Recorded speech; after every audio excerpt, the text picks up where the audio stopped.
Britų mokslininkai vis dėlto išaiškino amžinai ginčą. Kas pirma atsirado? Višta ar kiaušinis? Oho. Ir? Pasirodo, kad pirma atsirado kiaušinis. Tik kad lik čia, kad dinozauro. Geras. Blondinė skundžiasi daktarui. Gydytoja, man žinokit visur skauda. Nu kur beliešiu, va. Čia skauda. Nugarų irgi skauda čia. Sako, viskas gerai, tu pirštas tik lūžęs, nu. Žodžiu, kalbasi vaikinukas su labai tokia dailė mergina. Ir sako, o tai gal mes taip susitikinėkime vis dėlto. Siūlyčiau susitikinėti. Nu, nesako, kaip, aš turiu vaikiną. Aš galiu prisiekti, kad jis nieko nesužinos. Kodėl nesužinos? Tu jam niekada nesakysi, o aš jo nepažįstu. Gerulis, dar vienas anekdotas, kurį išaiškino britų mokslininkai.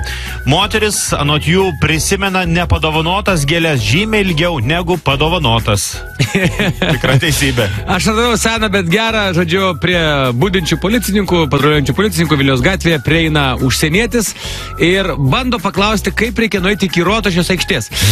Kadangi policininkai nelabai supranta, ką klausti, žmogelis bando angliškai klausti. Policininkai bando paaiškinti, bet nelabai, nepaaiškina, tas žmogelis bando vokiškai, niekaip, ispaniškai, niekaip, itališkai, niekaip, japoniškai net, niekaip. Žodžiu, negavęs atsakymo, numoja ranką, ir nueina, žinai. Tada policininkas atsisuka į kitą ir sako, bet klausyk, koks protingas žmogus, reiškia, kiek kalbų moka.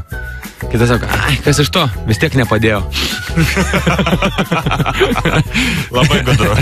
Dar vienas trumpas. Jei atrodote panašiai kaip paso nuotraukoje, vadinasi, jums jau tikrai reikia atostogų. Dar vienas apie žydų išmintį. Visi žinome, kokia protinga yra ši tauta.